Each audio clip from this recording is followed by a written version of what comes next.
결혼 생활이 점점 지옥 같아졌습니다. 처음에는 제가 바빠서 그런가 했습니다. 일도 많고 집안일도 신경 써야 하다 보니 아내와의 대화가 적어졌던 것이죠. 하지만 시간이 지나면서 그게 전부가 아님을 깨닫게 되었습니다. 제가 뭔가를 놓친 것 같았어요. 그걸 아내도 알았던 걸까요? 아니면 단지 저와의 관계가 그만큼 지겨웠던 걸까요? 처음에 뭔가 이상하다고 느낀 건 아내가 평소보다 더 자주 수영을 간다고 했을 때였습니다. 오늘 수영 갈래? 라고 물어보면 아내는 항상 오늘은 좀 피곤해서라고 대답했었는데 어느 날부터인가 수영 가는 빈도가 엄청나게 늘었어요. 수영도 한두 번 하는 게 아니었습니다. 매일 저녁마다 수영장에 간다고 했죠. 저는 처음엔 그냥 바쁜 일상 때문이라고 생각했어요. 하지만 시간이 지나면서 그게 전혀 아니었음을 알게 되었죠. 오늘도 수영 가? 라고 물었을 때 아내는 응. 오늘은 강사님이랑 조금 더 얘기하려고라고 말했어요. 강사님? 처음 듣는 말이었죠. 그때까지 저는 아내가 단지 수영을 좋아한다고만 생각했어요. 하지만 그 말이 계속 제 머릿속에서 맴돌았고 점점 이상하다는 생각이 들었어요. 강사님이 뭐가 그렇게 중요하다고? 수영 배우러 가는 건 알겠지만 그 강사와 얘기하는 게 왜 그렇게 중요한지 도저히 이해가 되지 않았어요. 게다가 수영 수업이 끝난 뒤 아내가 더 늦게 들어오는 날이 많아졌어요. 매일 수영장에서 나오는 시간이 점점 늦어지고 있었죠. 오늘은 왜 이렇게 늦어? 라고 물었을 때 아내는 강사님과 좀 얘기했어 라고 했습니다. 저는 그때까지 별 생각 없이 그냥 넘어갔죠. 아내가 말하는 강사님이 단순히 수업 후에 얘기를 나누는 것일 거라 생각했어요. 그러나 점점 의심이 커졌고 그 의심은 결국 현실로 다가오게 되었습니다. 며칠 뒤 아내가 수영을 끝내고 들어왔을 때 저는 뭔가 달라진 점을 느꼈습니다. 그녀는 매번 피곤하고 지쳐 보였고 말투도 무언가 숨기고 있는 듯한 느낌을 주었어요. 그리고 또 하나 아내의 핸드백에 수영장에서 쓴 작은 수건이 자주 담겨 있는 걸 보게 되었습니다. 아내는 그 수건을 언제나 그대로 들고 집에 오곤 했죠. 그 수건은 그리 중요한 물건도 아니었지만 그 순간 제가 느낀 직감은 확신으로 바뀌었습니다. 그녀는 더 이상 제가 알던 아내가 아니었어요. 수영장 강사 늦은 밤. 제 머릿속에서 수많은 의문들이 꼬리를 물고 일어났습니다. 하루는 아내가 수영을 가고 난 후 저는 무심코 그녀의 핸드폰을 잠깐 열어보게 되었습니다. 그건 우연히 발생한 일이었어요. 아내가 전화를 받고 문자 메시지를 주고받는 것처럼 보였거든요. 처음엔 단순히 무슨 일이지? 하는 호기심으로 봤습니다. 그랬더니 메시지 속에서 그 강사와의 대화가 눈에 들어왔습니다. 대화 내용은 단순한 것이었지만 뭔가 이상한 느낌을 받았어요. 오늘 수업 끝나고 다시 만날 수 있어? 라는 메시지와 오늘도 수영하고 나서 시간 괜찮아요? 라는 답장이 눈에 들어왔습니다. 순간 머리가 멍해졌습니다. 그 강사라는 사람이 단순히 수업만 담당하는 사람이 아니라는 사실이 확실히 보였죠. 그날 이후 저는 더 이상 아무것도 모르고 있을 수 없다는 생각이 들었습니다.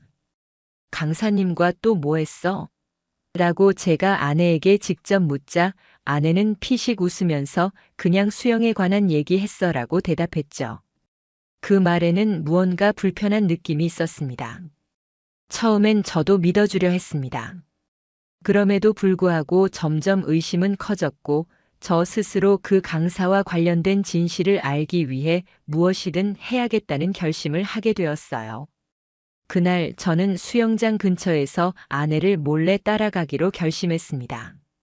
사실 저는 그때 아내에게 전혀 의심을 품고 있었지만 그런 행동을 하는 것이 옳은지 아니면 그저 제 감정이 과한 것인지도 몰랐어요.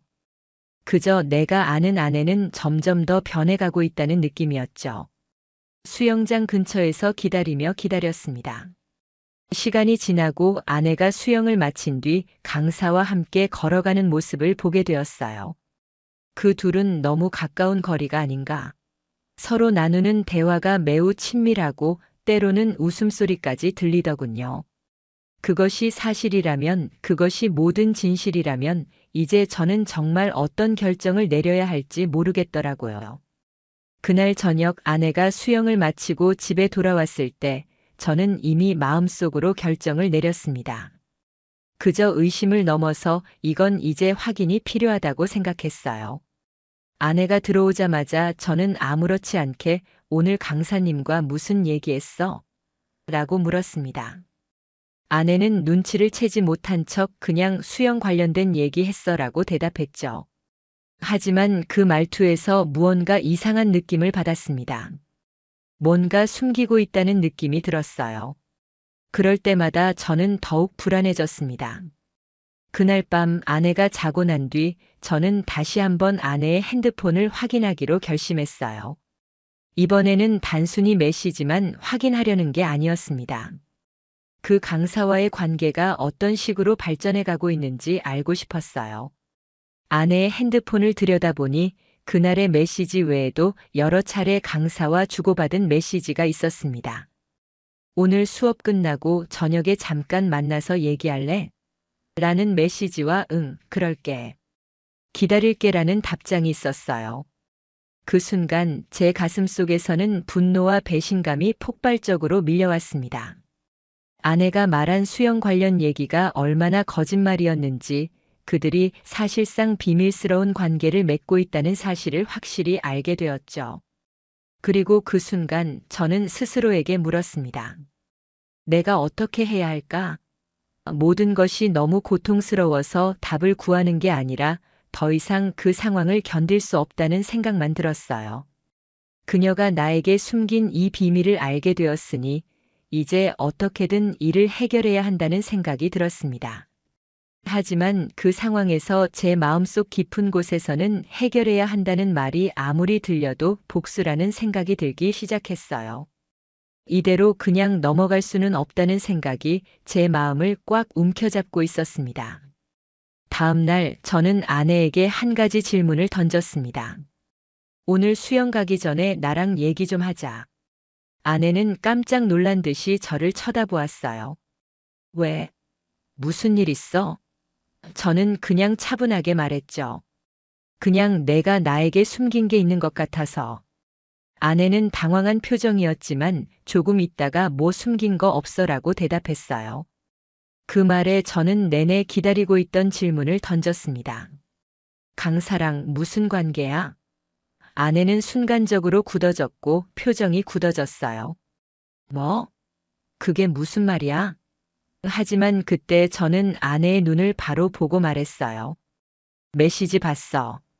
그 강사랑 대체 무슨 관계야?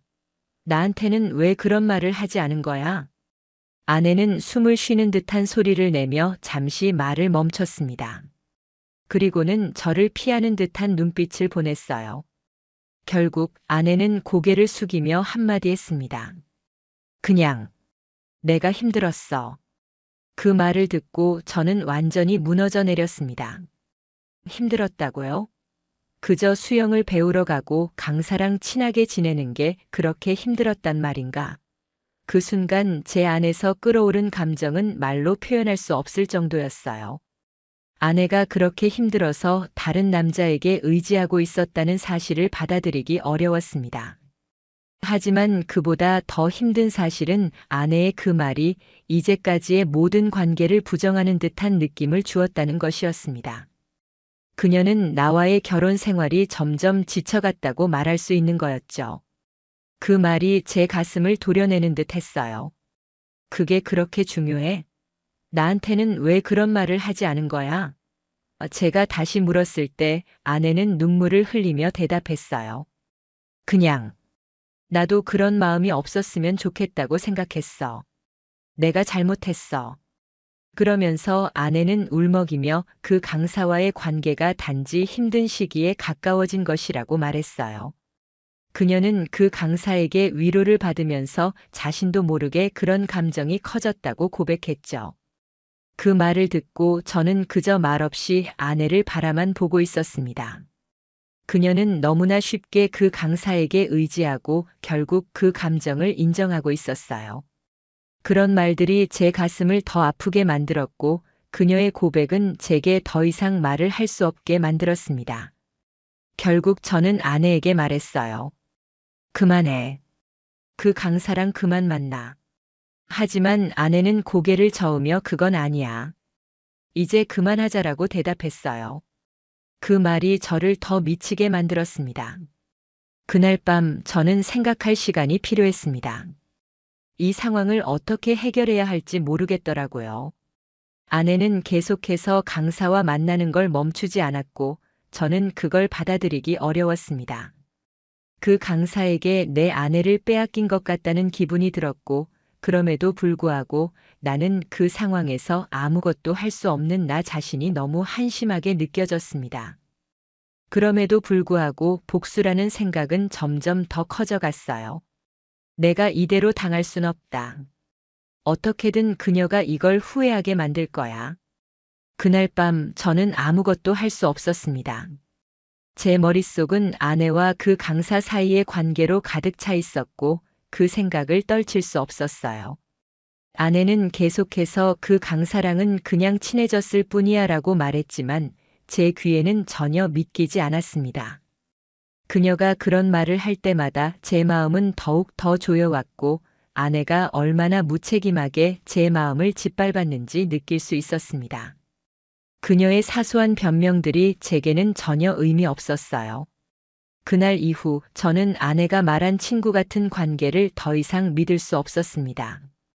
강사와 그녀의 관계는 점점 더 깊어져 가고 저는 그 사실을 고백할 때까지 숨기고 있던 모든 것을 알게 되었습니다. 아내는 언제부터 그런 감정을 품고 있었던 걸까요? 그 강사와의 관계는 언제부터 이렇게 발전해 온 것일까요? 아내는 자신이 얼마나 위험한 상황에 빠졌는지 전혀 깨닫지 못한 것처럼 보였어요. 그리고 나는 그런 아내에게 속고 있었다는 사실을 받아들이기 너무 어려웠습니다. 그럼에도 불구하고 저는 그 상황에서 나아갈 수 있는 방법이 하나도 없다는 걸 알았습니다. 아내가 그 강사와 관계를 끊겠다고 말했지만 제 마음은 이미 찢어져 있었어요. 그 강사와의 관계는 단순한 수업 이상의 것이었고 아내가 얼마나 그와 가까워졌는지를 생각할수록 그 어떤 말도 믿을 수 없었습니다. 아내는 이제 더 이상 내 아내가 아닌 것 같았고 제 마음은 복잡하게 얽혀 있었어요. 그리고 그 후 몇 날이 지나고 저는 그 강사를 직접 만나기로 결심했습니다. 내가 직접 확인해야 한다는 생각이 들었어요. 아내와 그 강사 사이에 어떤 일이 벌어졌는지, 그 둘의 관계가 어느 정도까지 깊어졌는지 알아야만 제 마음이 조금이라도 풀릴 것 같았습니다. 그날 저는 강사에게 연락을 시도했어요. 아내와 그 강사 사이에 어떤 일이 있었는지 물어보려고 했습니다. 물론 이건 비밀스러운 일이었지만 이제 제게는 더 이상 숨길 수 없다는 생각이 들었어요. 그 강사는 처음에 저에게 메시지를 보냈을 때 매우 당황하는 듯한 답장을 보냈습니다. 무슨 일이죠? 라는 메시지를 받았을 때 저는 그것만으로도 이미 복잡한 감정이 얽혀 있음을 느낄 수 있었습니다. 그 강사는 이미 그 관계가 얼마나 위험한지 알고 있었던 거예요. 하지만 그 강사도 인정할 수밖에 없었습니다. 그 후 저와 강사는 만남을 갖게 되었습니다. 그 강사는 처음에는 어색한 표정으로 저를 맞이했어요. 그의 눈빛에서는 죄책감이 느껴졌고 그가 얼마나 후회하고 있는지 알 수 있었습니다. 당신이 원한 건 뭔데요? 제가 그 강사에게 물었습니다. 그 강사는 잠시 말을 멈추고 나서 천천히 대답했어요. 사실 저는 혜진 씨를 정말 좋아하게 되었어요. 저도 처음에는 이렇게 될 줄 몰랐습니다. 죄송합니다. 그 말을 듣고 저는 한숨을 내쉬었어요. 그렇게 좋아하게 됐다고요? 당신은 아내가 제 아내라는 걸 알았잖아요. 그 강사는 고개를 숙이며 저도 후회하고 있습니다. 이 일은 저도 원하지 않았어요. 하지만 제 마음이 그렇게 됐어요 라고 말했죠. 그 강사의 말에는 진심이 느껴졌어요. 하지만 그 진심은 제게 아무 의미도 없었습니다. 그럼 이제 어떻게 할 건가요? 라고 물었을 때 강사는 잠시 말을 멈추고 결국 이렇게 말했습니다. 저는 이 관계를 끝내기로 했습니다. 혜진 씨에게도 그만하자고 말할 거예요. 그 말에 저는 더 이상 할 말이 없었습니다. 그가 정말 아내에게 그런 말을 할 수 있을지, 정말 끝내버릴 수 있을지 의문이 들었지만 그 말만큼은 진심처럼 느껴졌어요. 그 후 저는 아내와 다시 한번 진지하게 대화를 나누기로 결심했어요. 그 강사와의 관계를 끝낸다고 해도 저는 이미 아내에게 모든 믿음을 잃었고 그 관계를 어떻게든 회복하려는 시도를 하기에는 너무 늦었어요. 저는 이제 아내와의 결혼 생활을 계속 이어갈 수 없다는 결정을 내리게 됐습니다. 아내는 끝내 그 강사와의 관계를 끊기로 했지만 그 관계는 이미 너무 깊어져 있었고 저는 그것을 용서할 수 없었어요. 이제 저는 아내와 그 강사와의 관계가 끝났다는 말을 듣고도 여전히 그 감정이 머릿속에서 떠나지 않았습니다.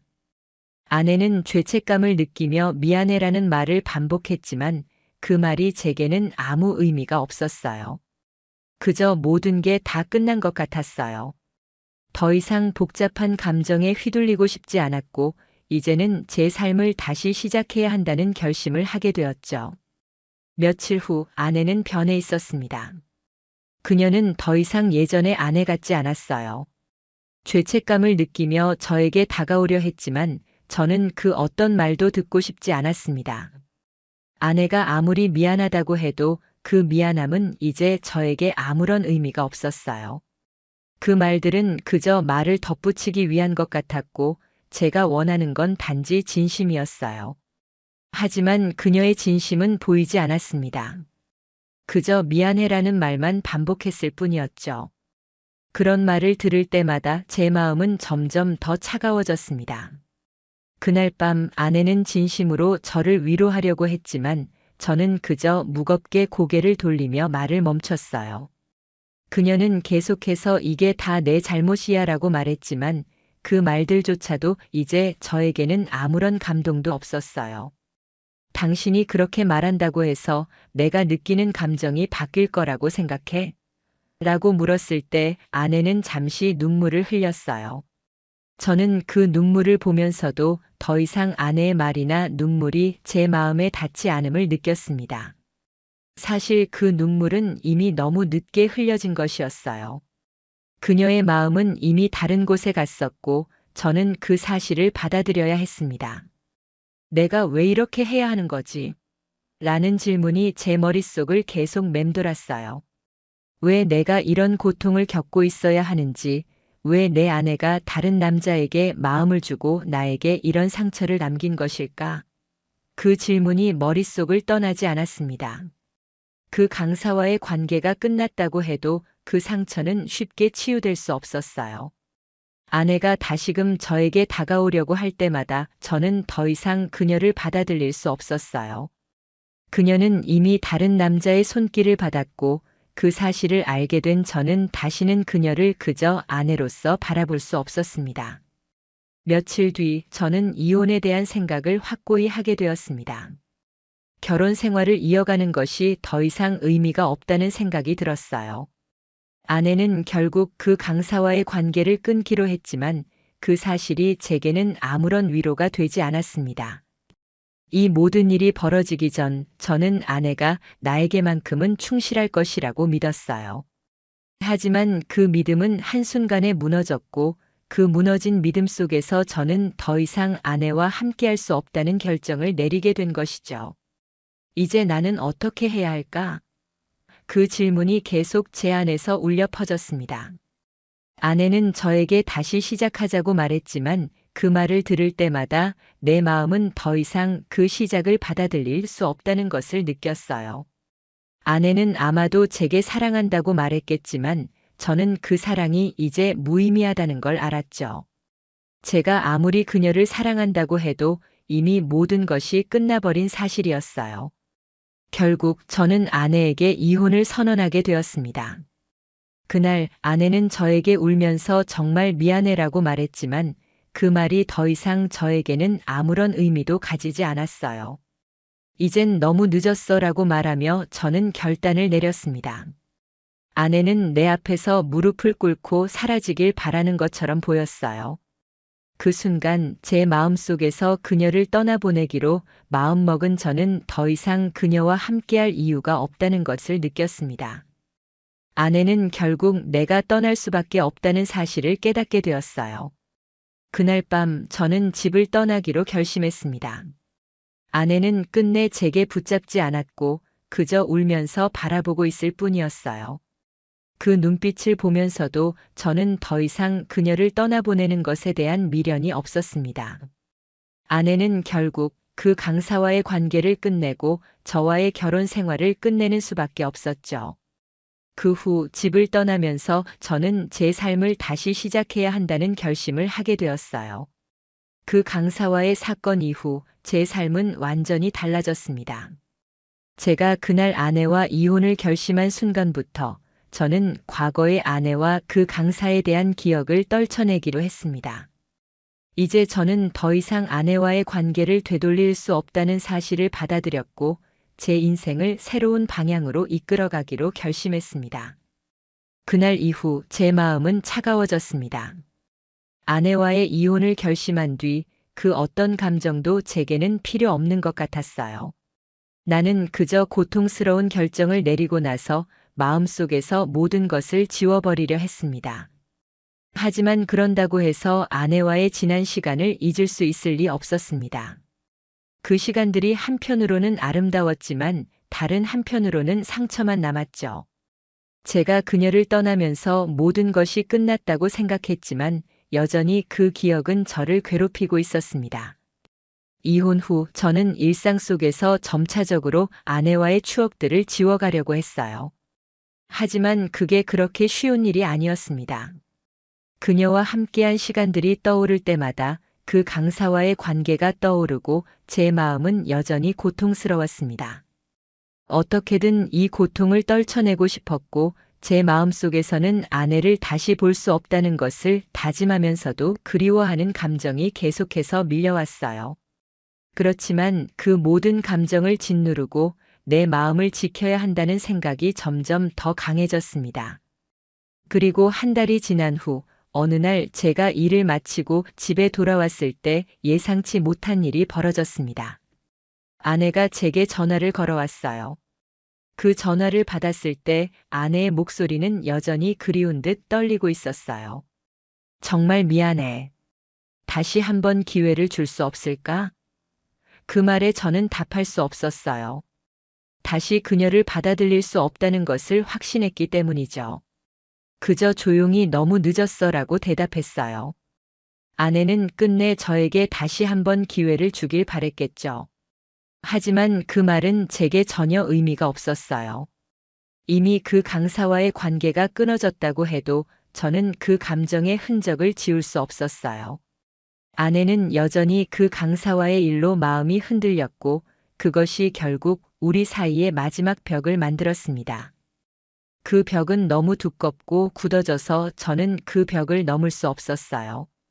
그 후 아내는 한동안 연락을 시도했지만 저는 아무 대답을 하지 않았습니다. 아내의 노력도 헛수고였고 저는 그동안 제게 쌓인 감정을 모두 다 내려놓으려고 했어요. 그리고 어느 날 아내는 다시 연락을 끊고 떠났습니다. 아마도 그녀는 내가 돌아오지 않을 거라는 것을 깨달았을 겁니다. 그 후로 아내의 소식은 더 이상 들려오지 않았습니다. 저는 그 순간 비로소 이혼이라는 결정을 내린 것에 대해 후회하지 않기로 했습니다. 어쩌면 아내는 저와의 결혼 생활을 통해 배우고 성장했을지도 모르지만 그 순간부터 저는 제 자신을 위한 삶을 살기로 결심했어요. 그러면서 시간이 지나면서 저는 아내와의 기억을 하나씩 지워갔습니다. 물론 그 기억이 완전히 사라지지는 않았죠. 하지만 저는 이제 아내와 그 강사와의 관계에서 벗어나서 나만의 길을 가기로 했습니다. 그 강사와의 관계도 아내와의 관계도 이제 제 삶의 일부로 남아있지 않았어요. 그저 지나간 일이 되었고 제게는 더 이상 과거에 얽매일 이유가 없었습니다. 그리고 어느 날 그 강사와 마주칠 일이 생겼어요.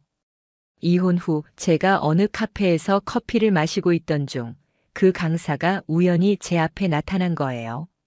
처음에는 그를 보고 당황했지만 결국 저는 그와 대화를 나누기로 했어요. 잘 지내고 있냐? 고 물었을 때 그 강사는 조금 어색한 표정으로 네, 잘 지내고 있습니다. 그런데 그때 정말 미안했습니다라고 말했어요. 그 말을 듣고 저는 그 강사에게 아무런 감정을 느끼지 않았습니다. 그저 괜찮다는 말을 하고 다시 커피를 마셨어요. 그 후로 저는 더 이상 아내나 그 강사에게 미련을 두지 않기로 결심했습니다. 제 삶에서 그들은 이제 더 이상 중요한 존재가 아니었어요. 이혼을 하고 나서 저는 스스로를 다시 찾고 제 삶을 다시 시작하려고 했습니다. 이제는 제 자신에게 집중하며 다시 사랑을 찾을 수 있을 거라는 희망을 가지기 시작했죠. 결국 제가 아내와 이혼한 그 결정은 제게 더 이상 후회되지 않아요. 그 강사와의 관계가 아내와 나 사이에 끼어들어왔던 그 순간, 저는 더 이상 돌아갈 수 없다는 것을 깨달았고 그 고통을 이제는 완전히 떨쳐낼 수 있었습니다. 그동안 살아온 삶이 힘들었지만 이제는 그 끝에서 새로운 시작을 맞이하고 있습니다. 인생은 그렇게 쉽게 무너지지 않는다. 모든 것이 완벽해 보였던 그 시절, 나는 그 행복이 오래갈 거라 믿었다. 하지만 현실은 그 믿음이 얼마나 허무한지를 잔인하게 깨닫게 해줬다. 내가 모든 걸 걸고 지키려 했던 가족은 결국 내 등을 돌리고 떠났다. 그날 나는 내 인생에서 가장 큰 배신을 목격했고 모든 것이 뒤바뀌었다. 더 이상 미룰 수 없다. 이제 그 진실과 마주할 시간이다. 안녕하세요. 오늘은 제 인생에서 겪은 상상조차 못했던 이야기를 들려드리고자 합니다. 인생이란 게 항상 계획대로 흘러가는 건 아니니까요. 저와 아내는 대학교를 막 졸업하고 25세 결혼했어요. 그 시절엔 모든 게 순조로웠습니다. 좋은 직장, 안정된 수입, 부족함 없는 삶. 저는 대기업에 입사해 빠르게 자리 잡았고 아내는 장인어른이 운영하시던 회사를 도우며 경영 수업을 받았죠. 28배 큰 승진을 하면서 삶의 리듬이 바뀌기 시작했고 같은 해 첫째 딸이 태어났습니다. 둘째는 그로부터 2년 뒤에 태어났고요. 육아와 일이 겹쳐 정신없이 바빴지만 하루하루가 기쁨이었고 삶은 충만했습니다. 하지만 5년 전 장인어른이 갑작스럽게 세상을 떠나시면서 아내와 장모님은 가업을 어떻게 이어갈지 큰 결정을 내려야 했습니다. 결국 아내가 회사를 맡기로 했고 믿기 어려울 만큼 빠르게 성장시키더군요. 시간이 지나면서 그녀의 수입은 제 것을 뛰어넘었고 아이들도 점점 바쁜 부모에게 지쳐가고 있었습니다. 그래서 어느 날 우리는 진지한 대화를 나눴습니다. 그 자리에서 아내는 말했죠. 우리 회사는 당신 회사보다 내 도움이 더 절실해. 저도 그 말에 고개를 끄덕였고 결국 저는 직장을 그만두고 전업 아빠가 되기로 했습니다. 그때부터 집안일, 육아, 청소까지 모든 걸 제 몫으로 감당했죠. 아내는 회사에 전념할 수 있었고 저는 가정을 책임지는 방식이 달라졌을 뿐이라 생각했어요. 그런데 1년 전쯤부터 아내의 태도가 미묘하게 변하기 시작했습니다. 처음엔 당신은 대체 뭐 하는 사람이야? 라는 식의 빈정거림. 나중엔 집안일도 제대로 못하네? 라는 날 선말들이 쏟아졌죠. 매일 쉴 틈 없이 아이들과 집안을 돌보며 버텼는데 그런 말들을 듣고 나니 내가 뭘 잘못한 건지 혼란스럽기만 했습니다. 여러분도 혹시 이런 경험이 있으신가요? 저도 한때는 어엿한 직장인이었고 제 손으로 커리어를 내려놓은 이유는 가족을 더 잘 돌보기 위해서였어요. 그런데 아내는 점점 저와 거리를 두기 시작했어요. 예전처럼 다정한 스킨십도 사라졌고 제가 다가가도 늘 그럴 기분이 아니야라는 말만 돌아왔죠. 처음엔 코로나로 인한 거리두기, 언택트 생활로 인한 스트레스라 생각하며 넘겼습니다. 그래서 저는 더 노력했어요. 꽃도 사고, 집도 단정히 정리하고, 아이들 좋아하는 요리도 준비했죠. 하지만 아무리 애를 써도 그녀의 반응은 변하지 않았습니다. 그러던 어느 날, 첫째 딸의 야구 경기가 있었어요. 멀리 계신 부모님께 보여드리고 싶어서 영상을 찍으려 했는데, 깜빡하고 휴대폰을 두고 나온 거예요. 그래서 아내에게 조심스레 물었죠. 당신 폰 좀 빌릴 수 있을까? 그날 아내는 하루 종일 휴대폰을 손에 쥐고 있었고, 저는 이참에 좀 쉬게 해줘야겠다 싶어 조심스레 폰을 빌렸습니다. 아내는 별말 없이 폰을 건넨 뒤 간식을 사러 갔다고 했죠. 저는 딸아이의 경기를 녹화하며 흐뭇해하고 있었는데 갑자기 알림창 하나가 떴습니다. 무심코 눌렀고 그 순간 제 눈앞엔 믿기 힘든 진실이 펼쳐졌습니다. 아내는 회사의 한 남성과 노골적인 메시지, 사진, 심지어 영상까지 주고받고 있었던 겁니다. 그 남자는 저보다 무려 8살이나 어린 직원이었고, 최근 대화에는 두 사람이 언제, 어디서 무엇을 했는지 너무도 구체적으로 적혀 있었습니다. 더 참기 힘들었던 건 그 안에서 아내와 그 남자가 저를 조롱하고 비웃고 있었다는 겁니다.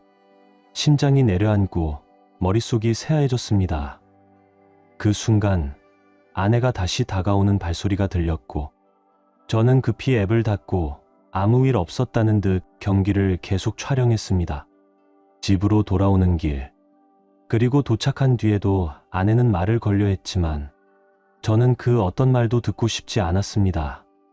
그날 밤 오랜만에 아내가 먼저 스킨십을 시도했지만 저는 차분히 말했어요. 지금 그런 기분 아니야. 그러자 아내는 싸늘한 표정으로 말했습니다. 불평만 할 거면 소파에서 자. 그날 이후 저는 게스트룸에서 혼자 잠들고 있습니다. 도무지 이 현실을 어떻게 받아들여야 할지 모르겠습니다. 아내는 제 모든 것이었고, 제 딸들은 제 인생의 전부였는데, 지금은 모든 게 무너져버린 기분입니다. 혹시 이 글을 읽는 분 중 이런 상황을 겪어보신 분이 계시다면 조언을 부탁드리고 싶습니다. 먼저 말씀드리자면, 저는 모든 메시지, 사진, 영상 등을 증거로 보관하고 있습니다. 두 번째로, 회사는 아내와 장모님이 공동 소유한 법인이고 저는 어떠한 지분도 갖고 있지 않습니다. 세 번째로, 저는 더 이상 아내와 같은 침대에서 잘 수 없습니다. 매일 게스트룸에서 자고 있고 앞으로도 그럴 생각입니다. 그리고 저는 이혼을 결심했습니다. 오늘 아침 조용히 지방의 한 법률사무소에 연락했고 다행히 취소된 상담 자리에 급히 들어갈 수 있었습니다. 아이들을 등교시키고 곧장 사무소로 향했죠. 자세한 상담 내용은 생략하겠습니다. 다만 변호사는 모든 증거를 확인한 뒤 단호히 말했습니다. 이 정도 증거면 상대방이 방어하기 어려운 상황입니다. 전업 육아로 경력을 내려놓은 저와 외도에 집중하며 가정에 소홀했던 아내, 법적으로도 명백히 불리한 구조라고 했습니다. 변호사는 위자료와 양육비, 주거권까지 충분히 확보할 수 있으며 재취업이 어려운 상황을 감안해 재교육 지원까지 요구 가능하다고 조언해 주었습니다. 그리고 중요한 조언도 덧붙였죠. 이혼이 마무리될 때까진 새 일자리를 구하지 마세요. 갑자기 소득이 생기면 불이익이 생길 수 있습니다. 마지막으로 변호사는 이렇게 물었습니다. 양육권 전부를 원하시나요? 저는 답했습니다. 아내가 가끔 주말에 아이들을 만나는 건 괜찮지만 아이들과 일상을 함께하는 건 제가 되었으면 합니다. 변호사는 고개를 끄덕이며 말했어요. 아내가 혼외관계를 혼인생활 중인 집 안에서 가졌다는 점은 법적으로 매우 불리하게 작용합니다. 특히 낯선 남성을 집 안에 들였다는 사실은 아이들에게 잠재적인 위협이 될 수 있었기에 법적으로도 그녀에게 불리하게 작용할 수 있다고 했습니다. 그래서 우리는 제가 전적으로 양육권을 갖고 아내는 한 달에 한두 번 주말 면접만 가능하도록 요구할 예정입니다. 또한 서류에 명시할 생각입니다. 앞으로 어떤 남성도 제 딸들 앞에 나타나지 않도록 만약 그런 일이 발생하면 법적 제재가 따를 수 있다는 점도요. 솔직히 말해 저는 다시는 그런 인물을 아이들 가까이 두고 싶지 않습니다. 변호사는 모든 준비가 끝날 때까지 절대 아무 말도 하지 말라고 당부했습니다. 모든 서류가 정리되면 정식으로 아내에게 이혼 서류를 전달할 사람이 지정될 거라고 했습니다. 동시에 현재 거주 중인 집에서도 아내가 퇴거해야 한다는 내용도 포함될 예정이었죠. 다음 주면 모든 절차가 마무리될 거라고 했습니다. 그리고 충격적이지만 현실적인 조언도 덧붙였어요. 성병 검사를 받는 것이 좋고 두 딸의 친자 확인도 함께 하라고요. 이유를 묻자 그는 조용히 대답했죠. 이런 일은 한 번으로 끝나는 경우가 드뭅니다. 듣는 순간 가슴이 철렁 내려앉았고 솔직히 말해 두려움이 엄습했습니다. 변호사는 거듭 강조했습니다. 지금은 그 어떤 말도 하지 마세요. 모든 것이 끝나기 전까지는 조용히 계세요. 감정에 휘둘리는 순간 불리해질 수 있습니다. 마지막으로 이렇게 덧붙였습니다. 지금부터는 평소처럼 행동하세요. 싸우지 말고 다투지 말고 같은 침대에서 자지 마세요. 스킨십도 절대 시도하지 마세요. 제가 물었어요. 이렇게까지 조심해야 하는 이유가 뭔가요? 그는 단호하게 대답했습니다. 믿고 따라주세요. 그게 당신을 지키는 길입니다. 그렇게 해서 저는 아무 일 없었다는 듯 평소처럼 저녁을 준비하기 시작했습니다. 그리고 검사 결과에 대해 말씀드릴게요. 저는 성병 검사와 두 딸의 친자 확인 검사를 받았습니다. 성병 검사 결과는 음성이었고 예상한 대로지만 안도의 한숨을 내쉴 수 있었어요.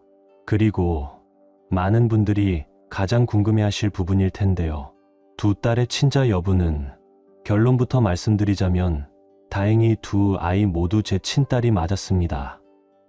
그 순간 눈물이 왈칵 쏟아질 뻔했어요. 혹시나 하는 불안이 있었지만 결과를 확인하고 나니 가슴 깊이 안도감이 밀려왔습니다. 그리고 이제 이제는 거의 전 아내가 된 사람의 이야기입니다. 그녀는 지금 집에 없습니다.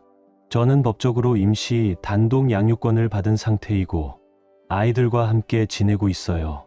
솔직히 그녀를 집에서 내보내는 과정은 그리 유쾌한 경험은 아니었습니다. 하지만 변호사가 모든 절차를 철저히 준비해준 덕분에 별다른 문제 없이 정리되었습니다. 이후 그녀는 회사에서 공식적으로 이혼 서류를 전달받았습니다. 들리는 얘기로는 그 순간도 순탄하진 않았다고 하더군요. 그 이야기는 다음에 다시 들려드릴게요. 딸들 이야기를 하자면 아이들은 지금 상황을 어느 정도는 느끼고 있습니다. 특히 큰아이는 우리가 별거 중이라는 사실을 알고 있고 친구들 중에도 이혼 가정을 경험한 아이가 있어 상황을 어렴풋이 이해하는 눈치예요. 그래서일까요? 딸아이는 울먹이며 말했어요. 아빠, 엄마 다시 집에 오게 해줘요. 저는 변호사의 권유에 따라 아이들이 전문 심리상담을 받을 수 있도록 준비하고 있습니다. 둘째 아이는 아직 상황을 잘 이해하지 못하고 그저 엄마가 그립고 보고 싶다는 말만 반복해요. 그런 모습을 볼 때마다 제 마음은 무너지고 내가 아빠로서 실패한 건 아닐까 자책하게 됩니다. 사실 이런 생각도 해봤습니다. 차라리 외도를 눈 감아주면 가족은 유지되지 않을까? 아이들이 좀 더 클 때까지 참고 기다릴까? 하지만 그건 제가 바라던 삶도 아이들이 행복해질 수 있는 길도 아니었습니다. 무엇보다 아이들이 언젠가 이런 어른들의 거짓을 알아차리게 된다면 우리 부모는 서로를 사랑하지 않았구나 그렇게 느끼게 될까봐 그게 가장 두려웠습니다. 제 아내, 법적으론 여전히 제 아내지만 현재는 장모님 댁에서 머무르고 있습니다. 얼마 전 장모님께서 조심스럽게 연락을 주셨어요. 직접 만나고 싶다고 하셨고 저도 그 제안을 받아들였습니다. 만남 자리에서 장모님은 깊은 이야기는 미루고 단 한마디를 먼저 꺼내셨어요. 부디 내 손녀들과의 관계만은 끊지 말아줘요. 저는 분명히 말씀드렸습니다. 장모님은 훌륭한 할머니세요. 아이들에게 힘이 되어주신다면 언제든 함께 하셔도 됩니다. 아이들과 외가 사이를 끊을 생각은 단 한 번도 없었습니다. 그건 또 다른 상처가 될 테니까요. 장모님은 고개를 숙이며 감사 인사를 전하셨고 짧은 대화는 조용히 마무리됐습니다. 이후 아내는 계속해서 전화와 문자를 보내오고 있어요. 뭔가 풀어보려는 의도가 느껴지지만 저는 변호사의 조언대로 아이들 관련된 이야기만 추적 가능한 앱을 통해 주고받고 있습니다. 개인적인 연락은 더 이상하지 않기로 했습니다. 그런 와중에 추석이 다가왔고 아이들을 위해 아내와 장모님과 함께 시간을 보내기로 했습니다. 법적으로는 아직 혼인 중이기에 앞으로는 그냥 아내라고 부르겠습니다. 이번 모임은 어디까지나 아이들을 위한 자리였고 화해나 재결합과는 무관한 변호사와도 충분히 조율된 결정이었습니다. 추석을 앞두고 저는 장모님과 먼저 단둘이 만났습니다. 이혼 이후 아이들의 양육과 면접, 교육 문제를 진지하고 차분하게 상의했죠. 그런데 그 대화 중 장모님께서 조심스럽게 아내의 과거 이야기를 꺼내셨어요. 고등학생 시절 아내가 사귀던 남자에게 배신을 당했던 적이 있었다고 합니다. 가족의 만류에도 몰래 만났고 결국 아내가 그 남자를 다른 여성과 함께 있는 장면을 직접 목격했다고 해요. 그 이후로 사랑에 대해 경계하게 되었고 대학 시절에도 가벼운 만남만 이어왔다고 하시더군요. 장모님은 그런 딸이 저를 처음 만났을 때 내가 기다리던 사위다라는 확신이 들었다고 고백하셨어요. 그러면서 딸의 잘못을 대신 사과하시며 이혼 과정에서 딸이 더 이상 문제를 일으키지 않도록 본인이 직접 챙기겠다고 약속하셨습니다. 이후 장모님은 저와 아이들을 저녁 식사에 초대하셨고 저는 단 한 가지 조건을 걸었습니다. 아내는 참석하지 않는다는 전제라면 가겠습니다. 장모님은 제 입장을 이해해 주셨지만 아이들을 위해 마지막으로 가족처럼 한 번만 모이자고 제안하셨어요. 그 말이 마음에 남았고 다시 변호사와 상의한 끝에 아이들을 위한 자리라는 전제하에 참석하기로 했습니다. 아내에게도 분명히 전달했죠. 이건 화해의 자리가 아닙니다. 아내는 아이들을 보고 싶다고 여러 번 말해왔고 아이들 역시 엄마를 보고 싶어 했기에 최소한의 배려로 참석을 허락했습니다. 하지만 그날 모임은 예상과는 조금 달랐습니다.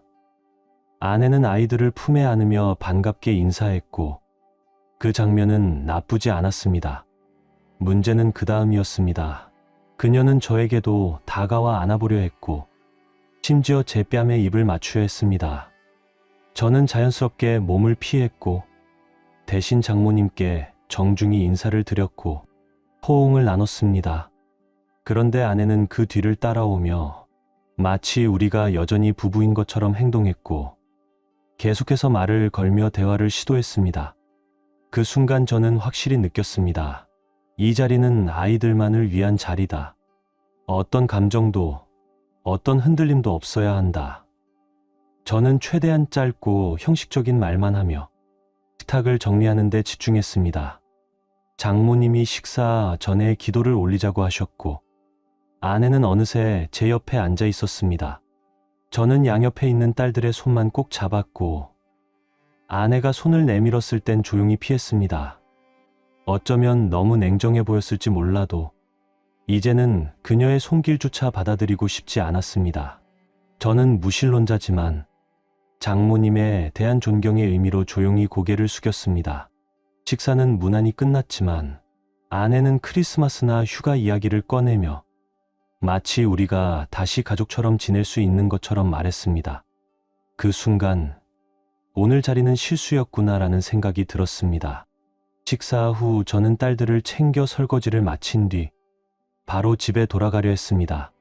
그런데 아이들이 엄마랑 예전에 같이 봤던 영화 한 편만 보면 안 돼요? 라고 말해 허락했고 거실 소파에 함께 앉았습니다. 그런데 아내가 바짝 다가와 기대려 하자 저는 말없이 자리를 피해 옆 의자로 옮겼습니다. 저녁 내내 느껴졌습니다. 장모님이 아내에게 실망하고 있다는 것.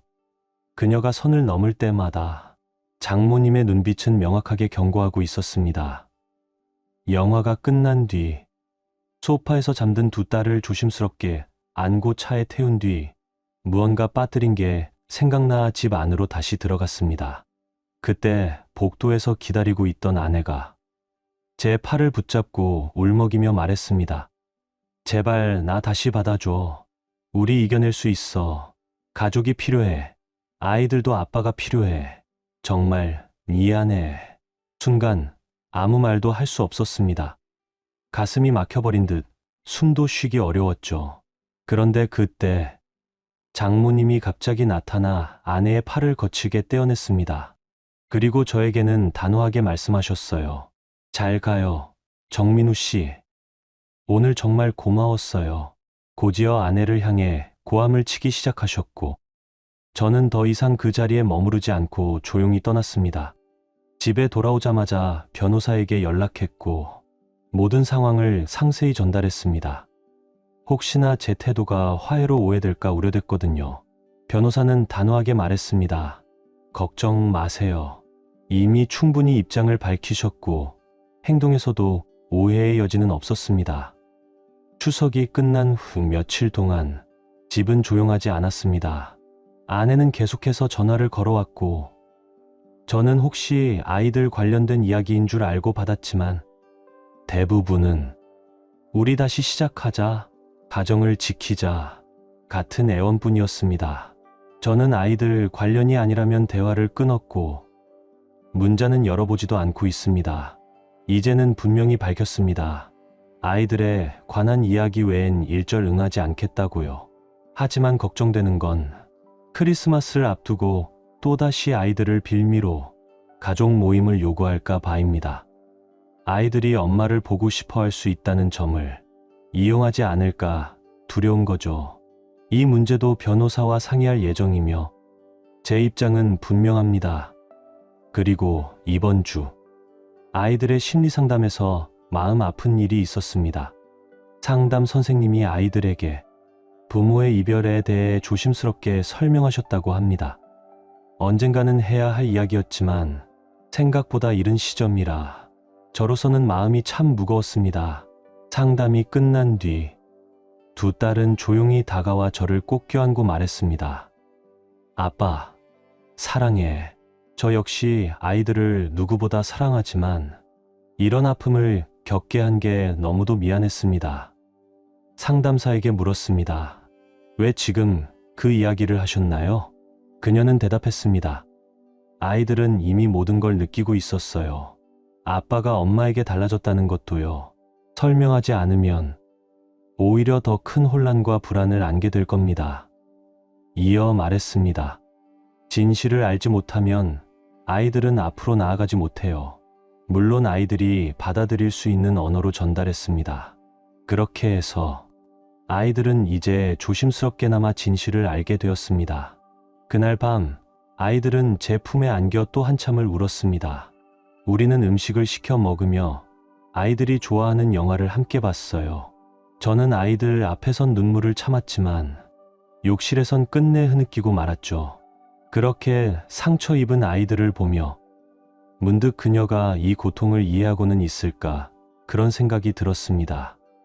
상담사님은 아이들의 불안을 조금이라도 줄이기 위해 약물 치료를 제안했지만 저는 아직은 감정 스스로 회복하는 경험이 더 중요하다고 생각했어요. 크리스마스가 가까워지며 아이들은 점점 엄마를 외면하기 시작했습니다. 특히 큰딸은 단호히 말했어요.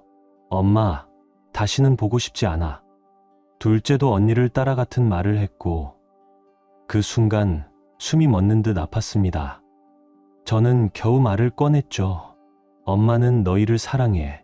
큰딸은 울먹이며 말했어요. 아니야, 엄마는 우리 안 사랑해. 그리고 제 품에서 조용히 잠이 들었습니다. 그래도 요즘 아이들의 상태는 조금씩 나아지고 있어요. 아내도 이제는 우리 사이의 선을 지키려 노력하고 있고 자신의 행동이 남긴 상처를 서서히 깨닫고 있는 것 같아요. 이제 그 남자에 대한 이야기를 해야겠네요. 사실 예전부터 그를 좋게 본 적은 없었습니다. 그런데 이번엔 정말 인간으로서도 최악이라는 걸 느꼈어요. 어느 날 회사 문서 더미에서 직원 비상연락망을 우연히 보게 되었고 그 남자의 연락처에 적힌 번호로 전화를 걸었습니다. 받는 이는 놀랍게도 그의 아내였어요. 그도 유부남이었고 어린 자녀도 있었습니다. 처음엔 그녀도 믿지 못하고 전화를 끊었지만 얼마 후 다시 연락이 왔습니다. 우리는 조용한 곳에서 만났고 제가 가진 증거들을 조용히 보여드렸습니다.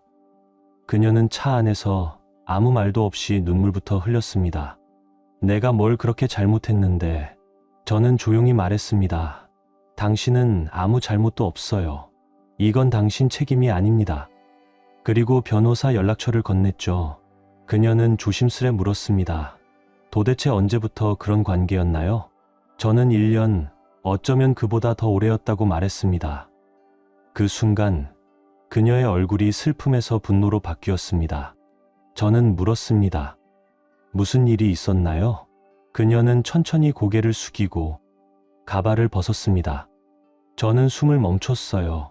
그녀는 암투병을 막 끝낸 사람이었습니다.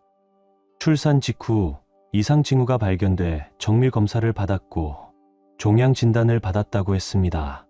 이후 1년 반 동안 2차례 수술과 항암 치료를 견디며 생명을 붙들고 있었대요.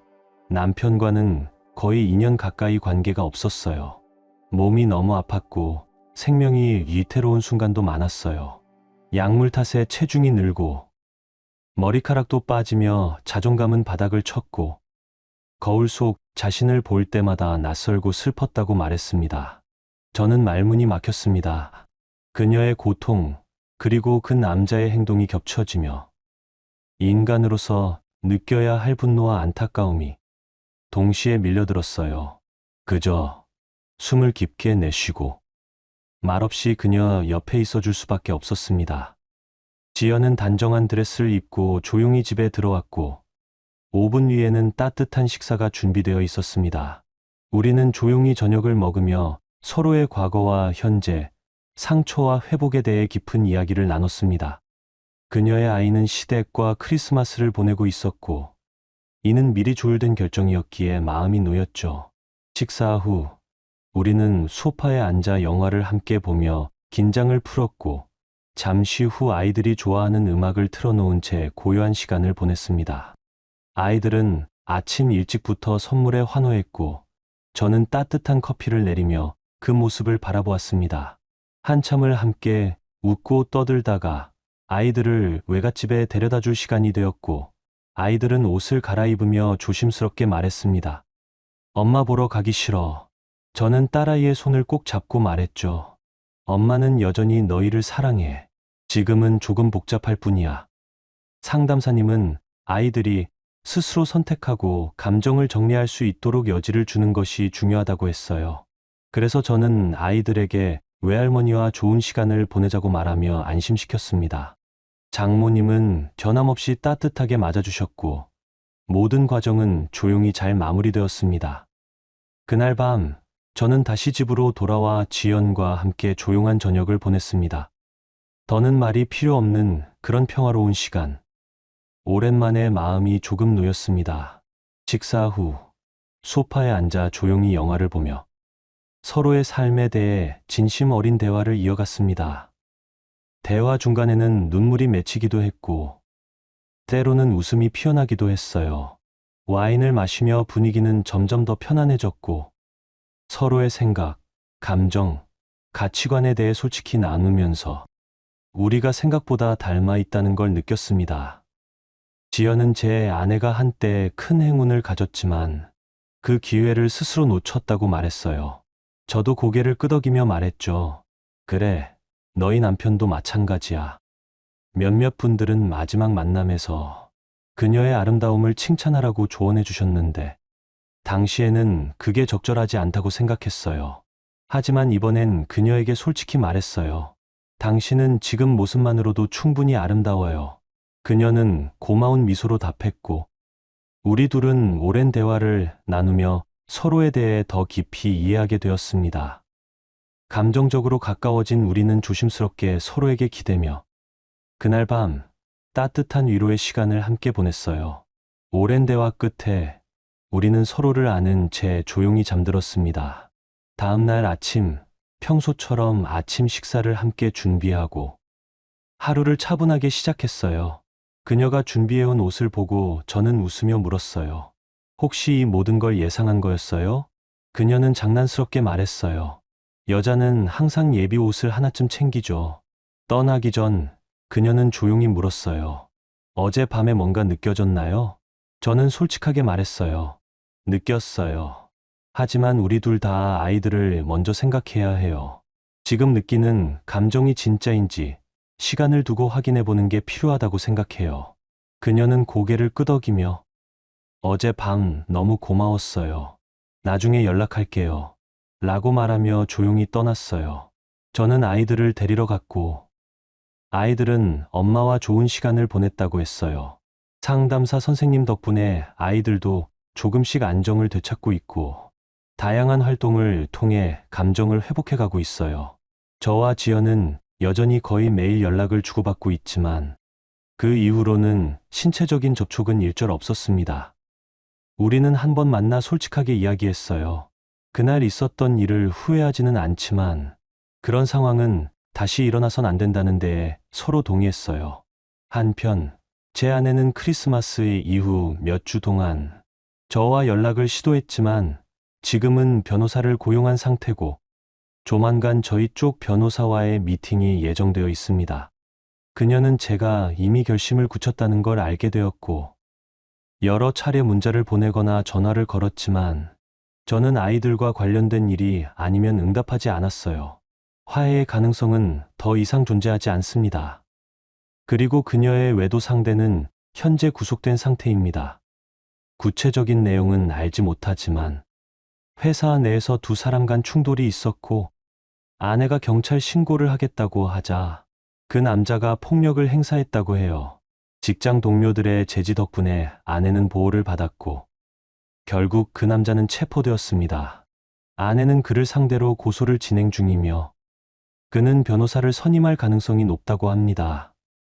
이후 외도 관련된 새로운 정보는 따로 전해진 바 없고 이 소식은 장모님을 통해 듣게 되었습니다. 장모님은 저에게 너무 판단하지 말고 아내를 한 번쯤 만나보는 것도 나쁘지 않다. 라고 조심스럽게 말했지만 저는 그럴 계획이 없다고 정중히 말씀드렸어요. 이후로는 저도 아이들도 그녀를 본 적이 없습니다. 특별한 일이 생기지 않는 한 향후 연락은 변호사를 통해서만 이뤄질 예정입니다. 처음 변호사 만남 이후로 업데이트가 없었던 점 사과드려요. 정말 정신없는 시간이었어요. 이제 지연과 저는 계속 연락을 주고받고 있고 상황은 잘 풀리고 있어요. 서로 더 잘 지내고 있고 서로에게 점점 더 편안해지고 있어요. 하지만 지연에게 안타까운 소식이 있어요.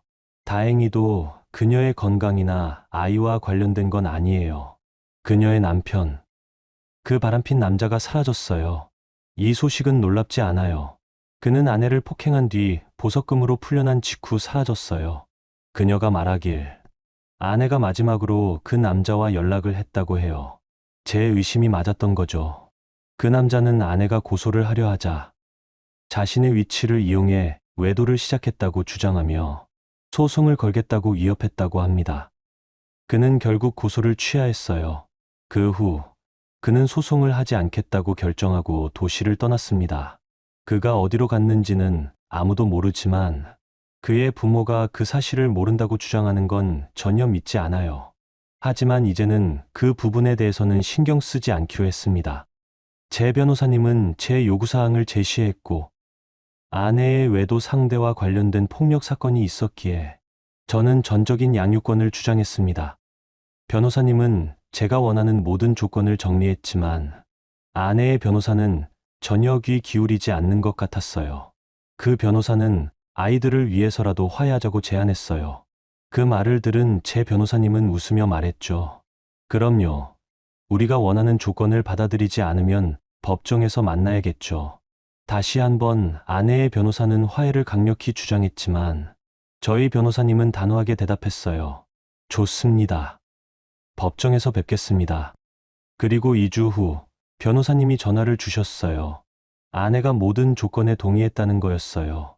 단, 아이들을 주에 두 번째 주말과 공휴일마다 번갈아 맞는다는 조건이었죠. 원래는 아내가 모든 주말을 원했지만, 제 변호사님이 그 부분에 대해 협상해 주셨습니다. 저는 그 조건을 받아들였어요. 아내가 여전히 제 딸들의 어머니이기에 그녀가 아이들을 우선시할 수 있게 되었으면 하는 마음에서요. 이 모든 일들이 지나고 나니 아내를 계속 제 아내라고 부르는 게 좀 어색하게 느껴집니다. 그래도 이 글을 읽는 여러분은 아실 거라 생각해요. 저는 이제 곧 전 아내가 될 사람을 말하는 겁니다. 혹시 아내가 어떻게 변했는지 궁금하실 텐데, 솔직히 말해 그녀는 정말 형편없어 보였습니다. 너무 마르고 거의 거식증에 걸린 사람처럼 보였고, 나이가 10년은 더 들어 보였어요. 그녀의 머리카락이 빠진 게 아닌가 의심이 들 정도였죠. 아이러니한 점은 그녀에게 가발을 쓰는 게 더 나을지도 모른다고 생각했어요. 왜냐하면 가발은 너무 풍성하고 건강해 보이기 때문이죠. 하지만 그녀의 모습에는 전혀 어울리지 않았을 거예요. 저는 그녀에게 더 이상 사랑을 느끼지 않지만, 그래도 여전히 제 딸들의 어머니이고, 그녀가 그런 모습으로 힘들어하는 걸 보는 건 싫어요. 그래서 장모님께 부탁했어요. 그녀에게 도움을 좀 주세요. 처음에는 장모님도 반대하셨어요. 그건 딸의 당연한 대가 아니냐는 생각이었죠. 하지만 저는 그녀에게 말했어요. 그녀는 여전히 두 손녀들의 어머니고, 그녀가 잘 돌아설 수 있도록 도와줘야 해요. 결국 장모님은 동의하셨고, 그녀가 다시 일어설 수 있도록 돕기 위해 협력하고 있어요. 그리고 아내는 저에게 연락을 남겼어요. 이혼 전에 마지막으로 공공장소에서 만나고 싶어요. 저는 동의했고, 다음 주에 만날 예정입니다. 그 만남은 공공장소에서 녹음될 거예요. 비록 여전히 법적으로는 부부지만, 이혼은 7월 첫째 주에 마무리될 예정입니다. 이제 몇 주만 있으면 모든 게 끝날 거예요. 처음엔 제 딸에게 약물 치료를 시작하는 게 맞는지 고민했어요. 하지만 상담사, 의사, 그리고 아내와도 상의한 후, 그녀는 가장 낮은 용량부터 시작할 예정입니다. 만약 딸이 새로운 가정 상황에 잘 적응하면 조금씩 약물을 줄여갈 계획이에요. 둘째는 괜찮아지고 있고, 우리가 더 이상 함께 살 수 없다는 걸 이해하고 있지만, 그녀도 여전히 함께 살고 싶어 해요. 하지만 나이에 비해 꽤나 깊은 이해를 하고 있죠. 외도 상대는 사실상 자취를 감췄어요. 지연과 저는 여전히 매일 연락을 주고받고 있습니다. 이제 아마 여러분이 가장 궁금해하실 부분으로 넘어가겠습니다. 저와 전 아내는 우리가 딸들을 데리고 자주 가던 공원에서 만났어요. 우리는 그녀가 무슨 일을 저지를 수도 있다는 생각에 모든 대화를 녹음했지만, 그녀는 그런 행동을 하지 않았어요. 우리의 대화는 주로 딸들에 관한 이야기로 이루어졌고, 그녀는 우리 딸들이 분리 기간 동안 저와 함께 지내는 게 최선이라고 동의했어요. 그녀는 현재 엄마로서 적절한 마음 상태가 아니며 자신이 엄마로서 실패했다고 인정했죠. 그 부분에 대해서는 자세히 언급하지 않겠어요. 그것은 주로 우리 딸들의 복지와 관련된 이야기였거든요. 만남이 끝날 무렵, 제가 떠날 준비를 하고 있을 때, 그녀는 이혼을 멈추고 상담을 받으며 우리의 관계를 다시 시도할 수 없냐고 물었어요. 저는 단호히 거절했습니다. 저는 그녀에게 지금까지 그녀가 저에게 한 말과 행동, 그녀의 외도 상대가 저에게 했던 말과 행동을 모두 상기시켰어요. 그리고 그녀가 그 남자가 그의 아내와 아이에게 했던 일을 분명히 알고 있었을 거라고 지적했죠. 또한 그녀가 우리 딸들에게 한 일을 지적하며 그녀가 정말로 두 번째 기회를 받을 자격이 있다고 믿는지 물었어요. 그녀는 고개를 흔들며 아니요, 자격이 없어요. 라고 말했어요. 그 순간 저는 감정이 북받쳐 올라 그 감정을 쏟아냈어요. 그녀를 얼마나 사랑했는지, 그녀와 우리 딸들을 위해 얼마나 많은 것을 희생했는지, 그리고 어떻게 모든 것을 그녀에게 맞추며 살았는지를 이야기했죠. 그녀는 울기 시작했고 저는 계속 말했어요. 미안하다는 말은 더 이상 의미가 없어요. 지금은 그 어떤 사과도 제 마음에 와닿지 않아요. 그녀가 우리 딸들에게 했던 일들이 계속 머릿속을 맴돌았죠. 저는 그녀에게 다시 물었어요. 정말 두 번째 기회를 받을 자격이 있다고 믿는 거예요? 그녀는 다시 고개를 흔들며 아니요, 자격이 없어요. 라고 말했어요. 그때 저는 정말로 강렬한 감정을 느끼기 시작했어요. 이번 대화에서 처음으로 진정으로 열정을 느꼈고 더 이상 감정을 참을 수 없었어요. 저는 제 감정을 쏟아냈어요. 그녀에 대한 깊은 사랑을 표현하며 우리 딸들을 위해 제 커리어를 포기했던 것, 그녀를 위해 얼마나 많은 걸 지원했는지를 이야기했어요. 그녀는 계속 울었고 저는 열정적으로 말했어요. 하지만 결국 저는 그 감정의 폭발을 멈추기로 했어요. 그녀는 계속해서 사과했지만 저는 여전히 같은 말을 반복했죠. 미안하다는 말은 더 이상 아무 의미가 없어요.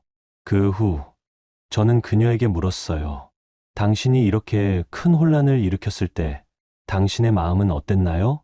그녀는 잠시 멈칫하다가 사실 나는 집에 있고 싶었어요. 라고 고백했어요.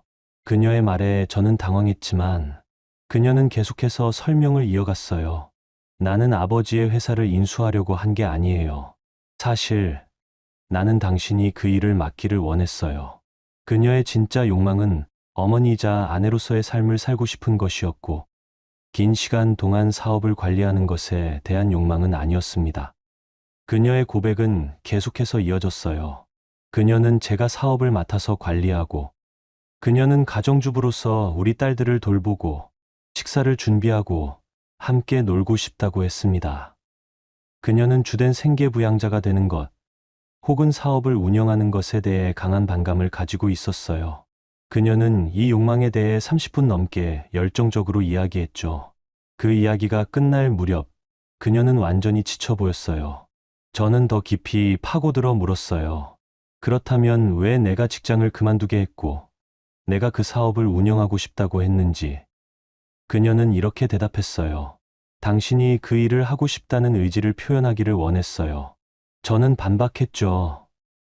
내가 그 분야에 아무 경험이 없고 그렇다면 아버지의 사업을 내가 맡는 건 옳지 않았을 거예요. 그녀는 결국 내가 그것을 말하게 하길 원했던 건 내가 가정주부가 되고 싶은 마음을 인정하기가 싫었기 때문이에요. 그 순간 제 분노는 폭발 직전이었고 그녀의 자존심이 이렇게 파괴적인 상황을 만들게 했다고 꾸짖었어요. 저는 여전히 강한 불만을 느끼고 있었어요. 가정주부가 되고 싶은 욕망이 외도와 무슨 관계가 있나요? 라고 물었죠. 그녀는 답했어요. 팬데믹 동안 특히 마지막에는 너무 많은 시간을 일에 쏟았고 그로 인해 집에 있는 당신이 부러워지고 당신과 함께 있는 딸들이 질투나 미움의 감정을 일으켰어요. 어떤 방식으로든 그녀의 외도 상대는 그녀의 취약함을 눈치챘고 아마도 회사에서 그녀의 상태를 봤을 거예요. 그는 그녀의 마음에 부정적인 말을 퍼뜨렸고 그녀가 집에서 쉬며 살 수 있도록 하려면 진짜 남자가 되어야 한다고 암시했어요. 이로 인해 외도가 시작되었고 그녀는 한 번 일을 끝내려고 했었어요. 하지만 그가 다시 개입하여 저에 대해 독설을 퍼붓기 시작했고 그녀의 분노와 질투심을 부추기면서 결국 외도를 다시 시작하게 만든 거죠. 그것은 반복되는 패턴이 되었어요. 그녀는 만약 초반부터 제대로 소통했다면 모든 일이 달라졌을 거라고 인정했어요. 그녀는 다시 가족을 되찾고 정상적인 삶으로 돌아가고 싶다는 마음을 표현했어요.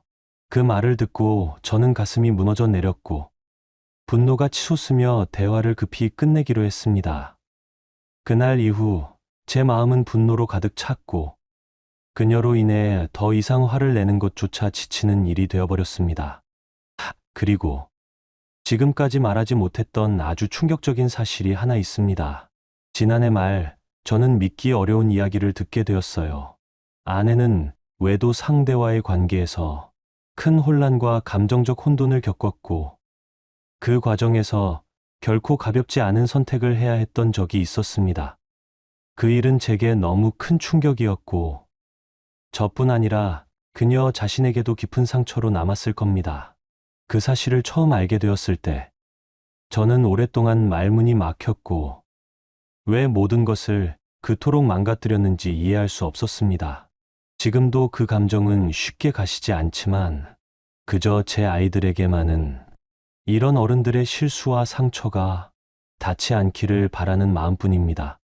장모님은 그녀의 이상한 행동을 보고 그녀가 주목을 받으려고 거짓으로 임신한 척한다고 의심했지만 결국 실제로 임신을 했다는 사실이 밝혀졌습니다. 이것은 이미 그녀의 힘든 삶에 또 다른 혼란을 추가한 사건이었어요. 이 사실을 처음에 말하지 못한 점 사과드립니다. 처음 이야기할 때는 그 부분을 깜빡하고 말았어요. 그렇습니다. 그게 전부입니다. 여기까지 함께해 주셔서 정말 감사합니다. 이 이야기가 여러분에게도 어떤 울림을 주었길 바랍니다. 배신과 상처 속에서도 결국 내가 선택해야 할 길은 나를 지키는 거였죠. 아이들을 지키고 나를 지키며 다시 일어설 수 있었습니다.